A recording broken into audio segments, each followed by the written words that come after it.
Hello, everybody. Welcome to episode 3 of the Peyton Selee Show. And again, I do apologize for not doing a video recently. I have been busy doing work and just trying to get the summer grind before school and all that come back. But I do have a couple days off, so I will do a bonus video, or I'll do a very special episode maybe this weekend, maybe do one tomorrow and Monday, but I will definitely have one Monday, Wednesday because I don't have work. So I just wanted to apologize for that.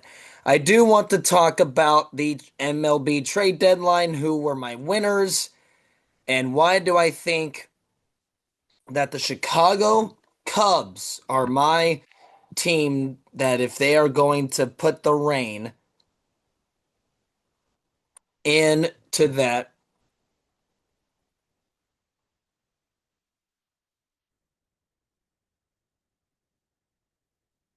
And why I think that the Cubs moves were really good.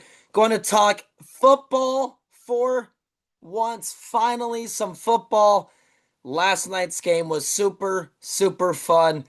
Why do I think it is that? And then we will kind of get into some A's talk as well, but I will save that for later. Let's talk about the NFL Hall of Fame game last night between the Panthers and the Cardinals, and that was really exciting.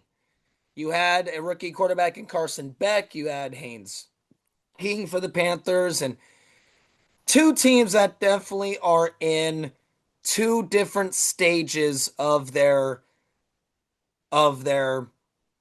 teams, right? You got the Panthers who just won the division last year. They're trying to make things better for Bryce Young's fourth year in the league. They have Chuba Hubbard. They have Jonathan Brooks. They have Ted McMillan. The offense was really good last year. Their defense improved as well last year. And in a winnable division, all they really need to do is basically just win the division, win some games that they should, and we will get into that. By the way, Wednesday's episode, maybe even Monday's, we will get into my predictions for the NFL season. And I also want to talk Philadelphia Eagles football. I will get into that probably on a later day. Then you have the Arizona Cardinals, who moved on from Kyler Murray, who was hurt last year, right? Jacoby Brissett came in, and it was not really a good team last year were the Cardinals, and it seems like they won't be good again. I mean, their first 6 games are very, very tough. I mean, I don't see them winning one, but down the stretch, they play some teams late that they could end up beating. The Jets, the Saints, the Raiders. They do play the 49ers. They do play San Francisco in week 18, which if San Francisco already has a wild card locked up or the division locked up, they're not going to play anybody, right? So that is a little bit of an interesting thing. But on top of the Jacoby Brissett thing, you had Carson Beck, who I know very well, being a Georgia football fan. He looked good last night. He was throwing the ball really good, making the right decisions. He was throwing the deep ball, which I think a lot of questions marks were there. Haynes King made a nice couple drives. He did have that scoring drive late, and I do like that the Panthers went for the win in the preseason instead of the tie and just accepted a tie. Like, I think that would have just ruined it.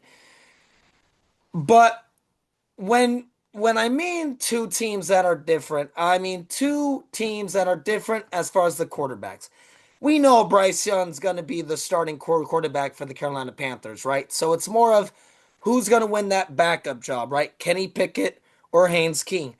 On the other end, you have the Cardinals who might not be sold on their quarterback. I know they have Jacoby Brissett, They have Gardner Minshew, who didn't play last night, so it was basically Carson Beck and Keenan Slovis, which, by the way, Slovis looked solid as well. But if you're the Cardinals, and let's say you are 2-13 going into the final stretch of the season, why not throw Carson Beck out there? Because you're going to have to make a decision whether or not Carson Beck can at least get 1 year out of Carson Beck and say, okay, we're going to keep Jacoby Brissett as our backup. Carson Beck's going to be our full-time starter in 2027.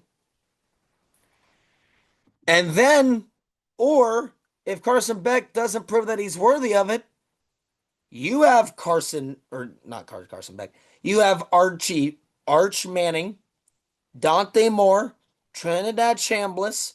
You're going to have plenty of quarterback opportunities in next year's draft.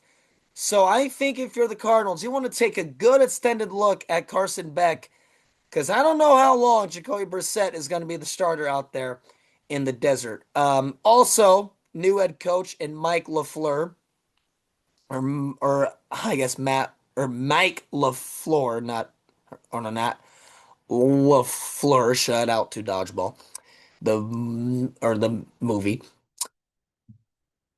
The Panthers know Bryce Young is their starting quarterback. I think that he proved it last year, but yeah, I mean, usually the Hall of Fame game is pretty boring. But no, it was actually one of the exciting preseason games that I've enjoyed. And it went down to the stretch and it felt like that it was a really good game. I liked how Mike and Chris were calling the game and they weren't just sitting there talking to the Hall of Famers, which the Hall of Fame class, fantastic class of 2026. I just want to point that out. So, shout out to the class of 2026. Luke Kuechly, Larry Fitzgerald, Drew Brees, Adam Vinatieri, Roger Craig. Congratulations. You deserve it. But yeah, they were treated to a good game. So there you go. It was fun. I like the Hall of Fame game. It brings back football. I know it's not great teams, but at the end of the day, I mean, you could have put the Steelers and the Bills on there, and it would have not have been any of the starters. So, you know, I, which leads me to my next point of should the NFL or should teams let their starters play in the preseason?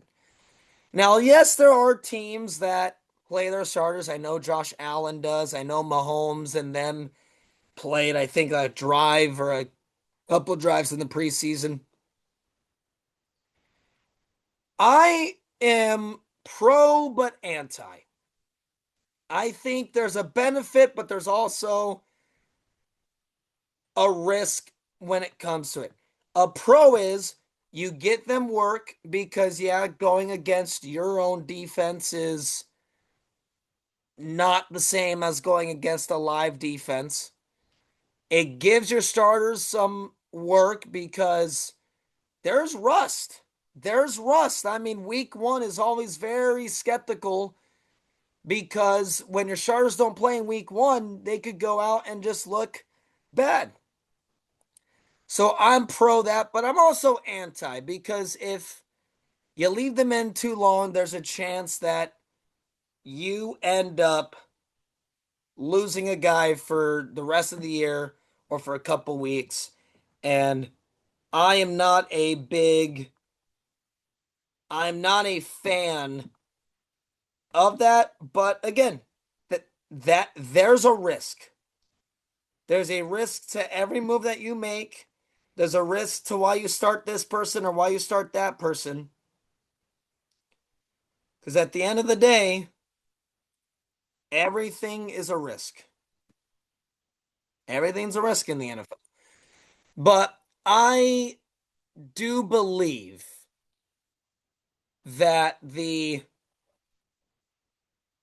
that the starters should at least play a drive. At least give them a drive. If it's a 3 and out, then put them out for another drive. if you feel comfortable enough,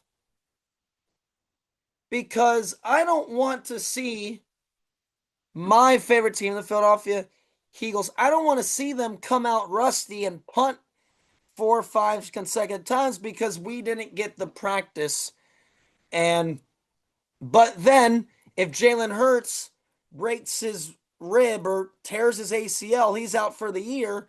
And now a season that looked promising is now a season that you're like, well, we just can take advantage of having a solid draft pick. So there you go. That's my little quick little scent. But I enjoyed last night's game. I don't know about you guys. I do like watching the preseason just because you get those guys that are fighting for jobs and you get those opportunities and yeah. So definitely gonna be paying attention to the first Eagles game, which is I believe August 15th against the Baltimore Ravens. So we always play the Ravens. Seems like. Speaking of football, we'll talk about the Philadelphia Eagles on a later time because I want to spend a good, probably a full episode talking about the Eagles for a little bit and then talking football. So we'll get into that probably on Wednesday. The opportunity that the A's had at the trade deadline was prime. Now, the A's could have done something that the Toronto Blue Jays did, which was trade away your expiring contract of Kevin Gausman. I mean, you had Jeff McNeil, you had Carlos Cortez. I mean, you had guys that now some of it's because you didn't have the opportunity to trade them, but Mark Leiter's a guy that if no he was healthy, they probably and one would 100% know that if he's not coming back, then you could 100% trade him and get something back for him. But my sense is this. You had an opportunity to make your team better for not just this year, but for the future, and you didn't do that. David Forrest said, nope, I like where the team's at. I'm not going to blow it up because there's a trade deadline Monday or on August 3rd, which is cool. But when you have a prime opportunity, because if you know you're going to re-sign Jeff McNeil, then that's fine. If you knew that you were going to keep Carlos Cortez, then that's fine.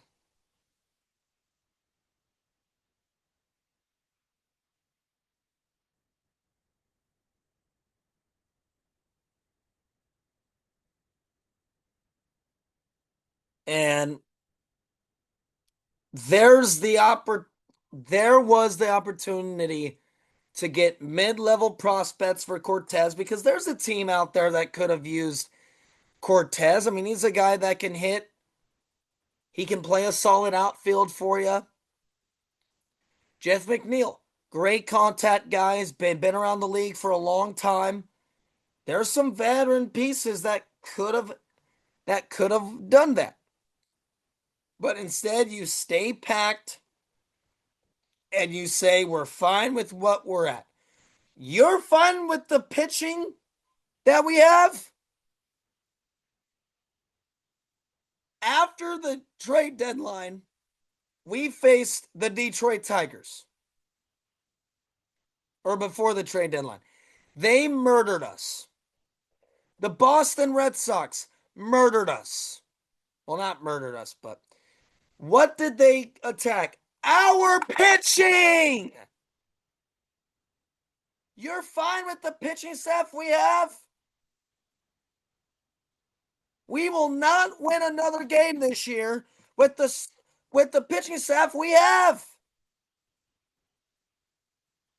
Now, granted, our starters have been doing a lot better. Our starters, since the All-Star break, have been doing a lot better. But our bullpen just comes in the game and they blow it. And on top of that, our offense doesn't do anything. Our offense sits there, scores 2 to 3 runs early in the game, and then they don't do anything after that.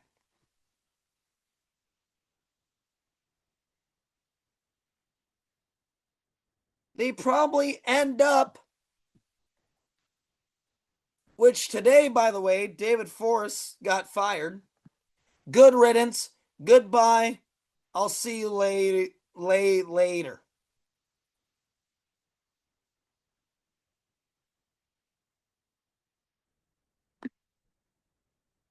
I just don't get, and I'm not saying you had to go out and get Tarek Skubal, Freddie Peralta.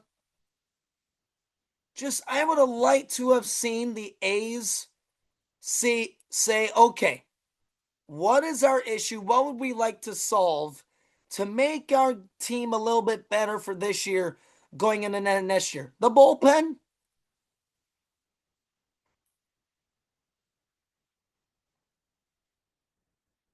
Cool. Cool beans. The Stars are doing their job, their bullpen's not. And it's been a constant theme. I have had to talk about this bullpen and about this pitching staff every single time.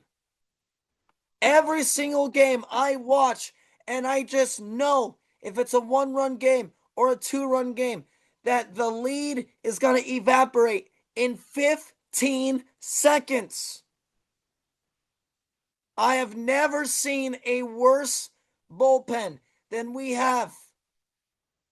And it's almost like we had a guy by the name of Mason Miller, who I will say this every time there's a bullpen falter, is Mason Miller could come in some of these games that we've lost late and shut them down. What would our record be if we did that? Who knows? Who knows? Okay, MLB trade deadline. My winners of the deadline. Number one, the Chicago Cubs. They get Kevin Gausman, they get Clay Holmes and Tyrone Taylor. They also get Ryan Severjon. The Cubs have a great offense that can score. And what is their number one thing that they needed to focus on was getting pitching, and they did that. And now their rotation is looking like a team that can make noise with the LA Dodgers.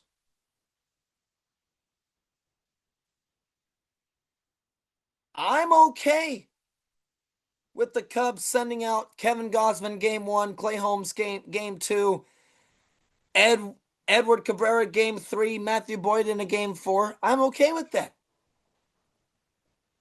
Then you get a bullpen piece by the name of Ryan Severjon, who's having a career season out of the bullpen for a terrible Angels team.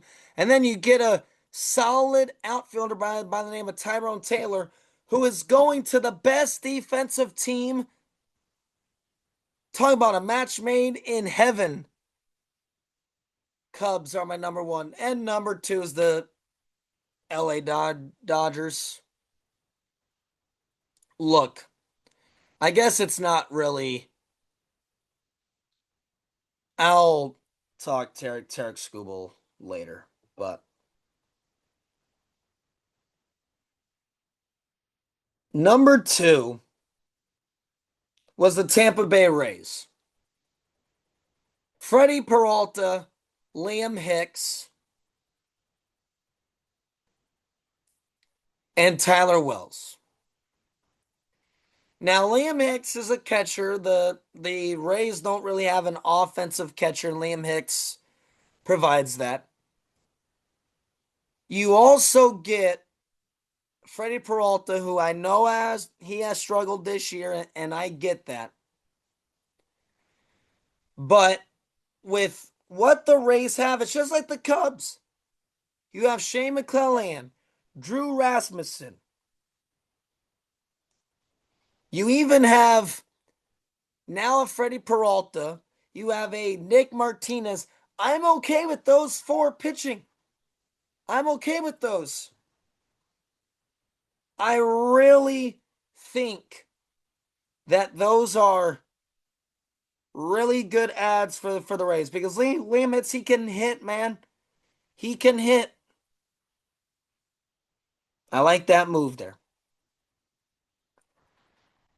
My third team is the San Diego Padres because they added to their pitching staff and Robbie Ray and Casey Mize. Now, Robbie Ray was on a 1-year deal. I was not expecting him to go to the Padres. I was expecting him to go to the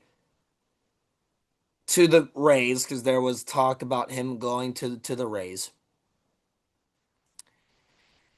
Then you add Casey Mize, who not only can help your team this year, but he can help you out in years.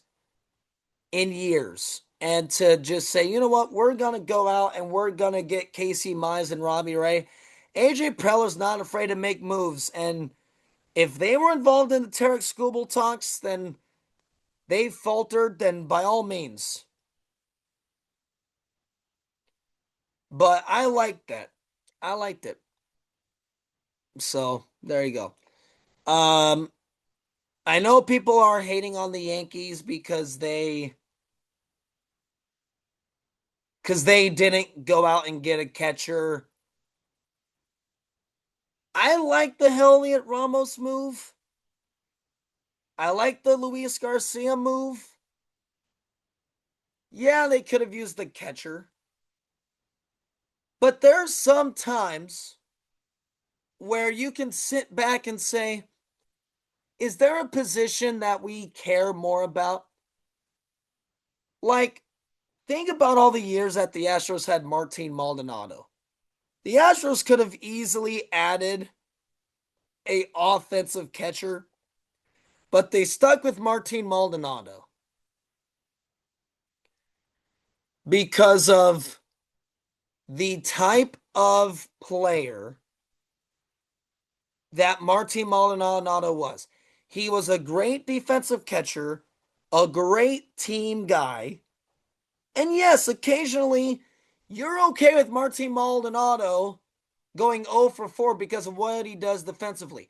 If that's what Austin Wells can provide for you as a defensive catcher, is that what JC Alscara can provide for you? Then so be it, Yankees.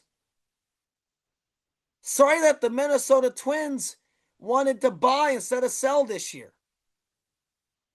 Sorry that Shea Langoliers got hurt and has to spend the rest of his year on the injured list. Sorry that the Reds were dumb and probably added too big of an asking price for Tyler Stevenson. There's sometimes you're okay with the defensive minded catcher instead of getting offense. Yes, Shea Langoliers. Yes, Ryan Jeffers could be better. Yes, Tyler Stevenson is better. But you're okay. If Austin Wells gives you 1 for 4, that's okay. That's okay. Yankees fans will never be happy. There will not be any baseball in 2027 because of Tarek Skubal going to the Dodgers. I get it. I get it. Because, yes, you could look at it and say that the Dodgers keep doing this. Tarek Skubal said it best. Other teams could have gotten me. He's not wrong. Other teams could have. What was the Brewers offer? What was the Rays offer? What was the Padres offer? What was the Cubs offer? The one thing I don't like that the Tigers did was they did it way too early. Way too early. If I was the Tigers general manager, I would have waited until the last minute, the last 30 minutes of the trade deadline.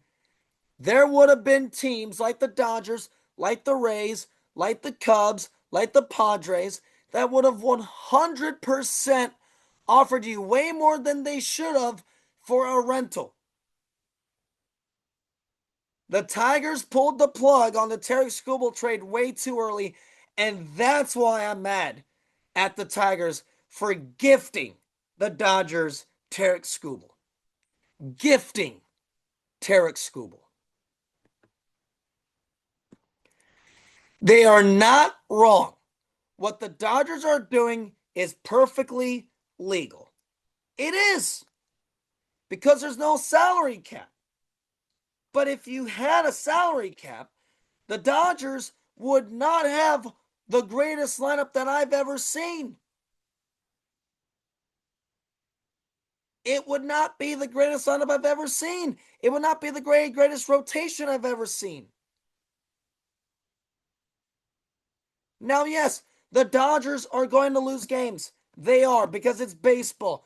It's hard to win games in professional sports. It's hard to. But they're going to win more than they lose because of the talent that they have on their roster.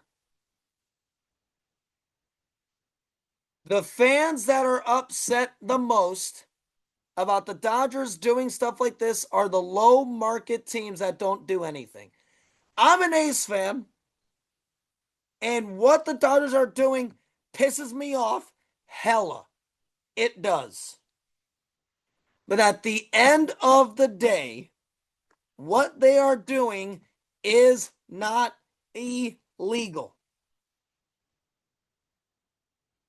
The MLB lets it happen because they're not breaking any rules. And because they're not breaking any rules, Tarek Skubal is a Dodger. And we have to watch the Dodgers win another World Series, and then Tarek Skubal will not go back to the Detroit Tigers. Or I guess the Dodgers, because I do think he wants to go back. Franchise guy that said, I want to stay here. And he did not.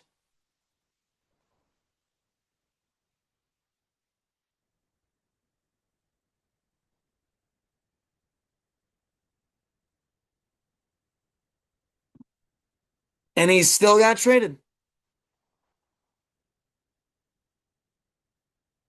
So there you go. All right, that will do it for this episode. Sorry it went a little by fast. I wanted to post something. It will probably be out tonight because my roommate does all the editing and stuff like that. Make sure it looks good.